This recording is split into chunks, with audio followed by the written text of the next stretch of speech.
صاف لباس، اچھے کپڑے، اجلا انداز۔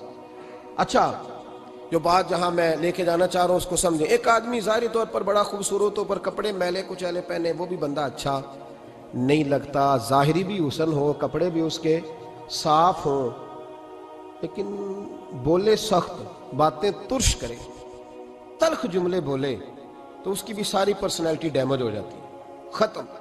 بڑا اچھا آدمی تھا، بڑا نورانی چہرہ تھا، بڑی خوبصورتی تھی، بڑا صاف ستھرا تھا، بڑا پاکیزہ تھا، کپڑے بھی بڑے خوشبو والے پہنے ہوئے تھے، بڑے صاف ستھرے لباس میں ملبوس تھا، لیکن جب اس نے بات شروع کی اور بزرگ تھا، سفید داڑھی تھی، معاذ اللہ تعالیٰ کسی بچے کو گالی دے دی، اچھا لگتا ہے؟ مجھے بتائیں، اس کے پاس بیٹھنے کو دل چاہتا ہے؟ اس کی ساری پرسنالٹی جو ہوتی ہے وہ خراب ہو جاتی ہے، شخصیت کا جو ایک بھرم ہوتا ہے وہ ٹوٹ جاتا ہے۔ ایک روایت میری نظر سے گزری اور کیا ہی انداز ہے، امام زرقانی نے لکھی۔ ایک صحابی ہیں حضرت ابو قرصافہ رضی اللہ تعالیٰ عنہ، حضرت ابو قرصافہ رضی اللہ تعالیٰ عنہ فرماتے، میں چھوٹا تھا، میری اماں اور میری خالہ مجھے ساتھ لے گئیں۔ میں نے کہا کہاں جانا ہے؟ کہنے لگے آؤ نبی پاک کا کلمہ پڑھنے جانا ہے۔ پڑھیے درود شریف، صلی اللہ، سارے پڑھیے، پھر پڑھیے ایک دفعہ، صلی اللہ تعالیٰ علیہ۔ حضور کا ذکر ہو تو فوراً درود پڑھنا چاہیے۔ نبی کریم علیہ السلام کی بارگاہ میں نا میری خالہ اور میری اماں دونوں مجھے ساتھ لے گئیں کلمہ پڑھنے۔ کہتے ہیں جب ہم حضور کی بارگاہ میں پہنچے، کلمہ پڑھا، واپس آئے تو میری اماں اور میری خالہ آپس میں بات کرنے لگیں۔ میری خالہ کہنے لگی تو نے دیکھا ہے ان کا بولنا کتنا مزیدار تھا؟ میری خالہ کہنے لگی تو نے تو وہ دیکھا ہے، لیکن وہ جو غلام آیا تھا اس کے ساتھ ان کا رویہ کتنا پیارا تھا۔ تو نے دیکھا جب وہ کھانا کھا رہے تھے تو پہلا خیال انہوں نے ہمارا کیا۔ بار بار وہ ان کا ذکر کرتی، کہتے آپس میں حضور کی شانیں بیان کرتی، میری اماں بھی میری خالہ بھی۔ بالآخر بات لمبی ہو گئی تو میری اماں بولی، کہنے لگی بس کر، ہم کتنی عظمتیں بیان کریں گے، مجھے تو 3 باتیں سمجھ میں آئی ہیں۔ کتنی؟ 3 باتیں مجھے سمجھ میں آئی ہیں۔ کہا وہ کیا؟ تو کہنے لگی ما رأینا مثل ھذا الرجل احسن وجھا ولا القا صوبا ولا البنا کلاما۔ کہنے لگی مجھے تو 3 باتیں سمجھ میں آئی ہیں کہ نہ اتنا خوبصورت چہرے والا کوئی شخص دیکھا ہے، اور نہ اتنے صاف کپڑوں والا کو دیکھا ہے، اور نہ ہی اتنی میٹھی بولی بولنے والا کوئی دیکھا ہے۔ تینوں باتوں کی کمال ہے، ظاہری حسن بھی کمال، کپڑوں کی صفائی بھی کمال، اور رسول پاک کا بولنا بھی کمال، لب و لہجے میں مٹھاس بھی خوبصورتی والی۔ یہ اصل حسن ہے کہ ظاہراً بھی انسان بڑا منزہ ہو، باطناً بھی بڑا صاف ستھرا ہو۔ میرے رسول پاک علیہ السلام کا طریقہ مبارکہ پتہ کیا تھا؟ حضور صلی اللہ تعالیٰ علیہ وآلہ وسلم جب مسجد میں نماز پڑھ لیتے تو حضرت جعفر رضی اللہ تعالیٰ عنہ فرماتے، بخاری کی حدیث ہے، فرماتے ہیں میں مدینہ شریف میں آیا تو حضور نماز پڑھ لیتے تو صحابہ نبی پاک کے پاس آتے اور حضور کا دست مبارک پکڑ کے پہلے چومتے پھر چہروں پہ ملتے، پہلے چومتے پھر چہروں پر۔ نبی پاک کے صحابہ حضور کے قدم بھی چوما کرتے، قدموں میں جھکا کرتے تھے۔ یہ تو بھائی اس وقت پتہ چلتا ہے جب کسی سے پیار ہو جاتا ہے، جب کسی بندے سے۔ میں اکثر مثال دیا کرتا ہوں، اکثر، کہ کسی کا بچہ پیشاب کرے تو کہہ آتی ہے، الٹی آتی ہے، لیکن اپنا بچہ بالوں میں بھی کر دیتا ہے، پھر کوئی کہہ نہیں آتی چونکہ اپنا ہے نا، پیار ہو گیا نا۔ اب وہ کیفیت جب کسی سے محبت ہو جاتی ہے نا تو کچھ چیزیں صرف سمجھنے کی نہیں، کچھ چیزیں ایسی ہوتی ہیں جو محسوس کرنے والی ہوتی۔ اس نے کہا تھا عشق ایک ڈھونگ ہے، میں نے کہا تجھے عشق ہو خدا کرے، پھر کوئی تجھے اس سے جدا کرے، تو اسے تسبیحوں پہ پڑھا کرے، تو اسی کا نام جپا کرے، تو گلی گلی پھرا کرے، پھر میں کہوں کہ عشق ایک ڈھونگ ہے اور تو نہیں کہا کرے، پھر میں کہوں کہ عشق ایک ڈھونگ ہے اور تو۔ اس نے کہا تھا عشق ایک ڈھونگ ہے تو میں نے کہا تجھے عشق ہو خدا کرے۔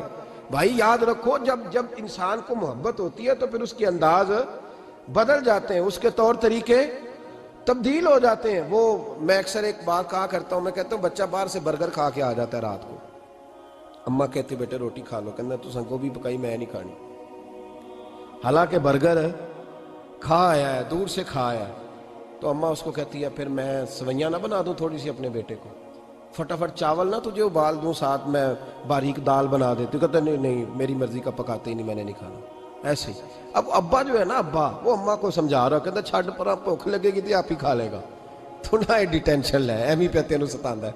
اماں کیا کہتی ہے؟ کہتی نہیں مجھے نیند نہیں آ رہی، کھائے گا تو سکون آئے گا۔ اب اس کو آپ لاکھوں دلیلیں دیں کہ کہ سیانا بیانا ہے، بچہ نہیں ہے، 22 سال کا ہے، 24 سال کا، چھوڑ تو کیا کر رہی ہے؟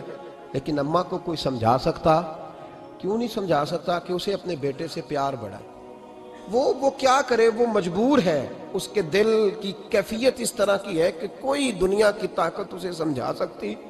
سوال ہی نہیں پیدا ہوتا کوئی اسے سمجھا سکے۔ یہ ممکن کیسے ہو، کیسے سکتا ہے؟ یہ محبت ہے۔ میرے رسول پاک علیہ السلام کے صحابی حضرت جعفہ فرماتے ہیں میں حضور کی بارگاہ میں آیا تو صحابہ کیا کرتے؟ نبی پاک کا دست مبارک پکڑتے، پہلے چومتے، پھر چہرے پہ ملتے۔ بخاری ہے، فرماتے میں نے کہا یہ کیا کر رہے ہیں؟ پھر اچانک میرا بھی دل کیا ذرا کر کے تو دیکھو، کچھ چیزیں چکھنے پہ پتہ لگتا ہے کتنی مزیدار ہے۔ کہتے میں بھی قریب گیا، حضور کہ دست مبارک میں نے ہاتھ ڈالا، فرماتے ہاتھ پکڑا ہی تھا کہ نبی پاک کا ہاتھ برف سے بھی زیادہ ٹھنڈا۔ فرماتے ہیں پھر میں نے پکڑ کے چہرے پہ ملا تو کستوری سے زیادہ خوشبو آ رہی تھی دست مبارک۔ فرماتے ہیں اب میرا چھوڑنے کو دل ہی نہیں کر رہا تھا، اب میری طبیعت نہیں مان رہی تھی۔ میرے نبی کریم علیہ السلام اللہ کی دلیل ہیں، ہر پاکیزگی، ہر حسن، ہر کیف اللہ نے اپنے رسول کو عطا فرمایا۔ دنیا کی جتنی غلاظتیں تھیں جب کوئی حضور کے قریب جاتا تھا تو ساری غلاظتیں دور ہو جاتی۔ کما ارسلنا فیکم رسولا منکم یتلو علیکم آیاتنا ویزکیکم، اللہ فرماتے ہیں میرے محبوب تم پر میری آیتیں پڑھیں گے اور تمہیں پاک فرما دے، تمہاری ساری ناپاکیاں نبی پاک دور کر دے، ہر غلاظت تم سے دور ہٹ جائے۔ ایک صحابی ہے حضرت شیبہ بن عثمان رضی اللہ تعالی عنہ، وہ کہتے ہیں میرے والد کو اور میرے چچا کو مسلمانوں نے احد میں قتل کر دیا تھا، میرے دل میں بڑا غصہ تھا، بڑا جلال تھا کہ کبھی مجھے موقع ملے تو میں بدلہ لوں گا۔ کہتے ہیں فتح مکہ کے بعد نبی پاک علیہ السلام حوازن کی جنگ کے لیے نکلے، مجھے پتا چلا حضور جا رہے ہیں تو میرے اندر شعلے بھڑک رہے تھے انتقام کے۔ روز میں منصوبہ بندی کرتا، پلاننگ کرتا کہ کسی طریقے سے میں ان تک پہنچوں گا اور بدلہ لوں گا۔ کہتے ہیں نبی کریم علیہ السلام نہ حوازن کے لیے پہنچ چکے تھے، فرماتے ہیں میں بھی جنگ میں جا کے شریک ہو گیا اور میں نے طریقہ اس طرح کا اختیار کیا کہ کسی طریقے میں حضور تک پہنچ جاؤں۔ سمجھ آ رہی ہے میری بات کی؟ نبی کریم علیہ السلام تک کسی طریقے پہنچ جاؤں۔ فرماتے ہیں لڑتے لڑتے، لڑائی کے دو طریقے ہوتے تھے، کبھی تو ایسے ہوتا تھا کہ ایک دو آدمی مل کے آپس میں لڑتے تھے، پھر گمسان کا رن پڑتا تھا، گھمبیر ہو جاتی تھی جنگ، سمجھ نہیں آتی تھی تیر کہاں سے آیا، نیزہ کہاں سے آیا۔ فرماتے جب گمسان کا رن پڑا نا، مجھے موقع مل گیا، میں حضور کے قریب پہنچ گیا۔ حضرت شیبہ بن عثمان رضی اللہ تعالیٰ عنہ کہتے جب میں پہنچ گیا تو میں نے نا دیکھا کہ اب حضور کے قریب لوگ نہیں ہیں۔ فرماتے میں نے نا فوراً تلوار اٹھائی، تلوار اٹھا کے میں حضور کو معاذ اللہ شہید کرنے ہی لگا تھا کہ ایک نور چمکا حضور کے سامنے۔ پڑھیے درود صلی اللہ علیہ وسلم۔ کہتے ہیں ایک نور چمکا، اتنی تیزی تھی اس نور میں کہ میری آنکھیں بند ہو گئی، میرے ہاتھ سے تلوار گر گئی، آنکھیں چندھا گئی میری۔ فرماتے تلوار میرے ہاتھ سے چھوٹ گئی۔ اب جب وہ روشنی مدھم ہوئی نا تو میں نے دیکھا نبی پاک سامنے کھڑے مسکرا رہے ہیں۔ میں نے کر دی، آپ نے سن لی، ذرا دیکھو تو صحیح، جو تلوار لہرائے اسے دیکھ کے بھی کبھی کو مسکرایا ہے؟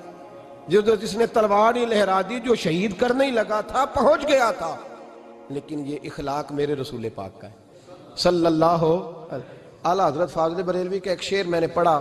کئی کچھ چیزیں ایسی ہوتی ہیں جو بس نا وہ آتی تو سامنے ہیں لیکن وہ اتنا لطف دے جاتی ہیں کہ ٹھنڈا ہو جاتا ہے مزاج۔ رات کو میں شعر پڑھ رہا تھا اعلیٰ حضرت کا فاضل بریلوی رحمت، اور میں نے شعر پڑھا تو مجھے اچھا لگا سنانا۔ ایک دوست کو میں نے فون کیا، میں نے کہا یار ذرا شعر تو سن لے، یہ پہلی دفعہ نظر سے گزرا ہے، ابھی سیدھا سادہ لیکن روح تک اتر گیا۔ اعلیٰ حضرت فرمانے لگے نبی پاک کے بارے میں، فرمانے لگے سیدھی سیدھی روش پر کروڑوں درود، سیدھی سیدھی روش پر، بالکل سیدھی ہے حضور کی باتیں، کسی پیچیدگی کی ضرورت نہیں۔ کہنے لگے سیدھی سیدھی روش پر کروڑوں درود، سادی سادی طبیعت پہ لاکھوں سلام، سادی سادی طبیعت پہ سیدھی سیدھی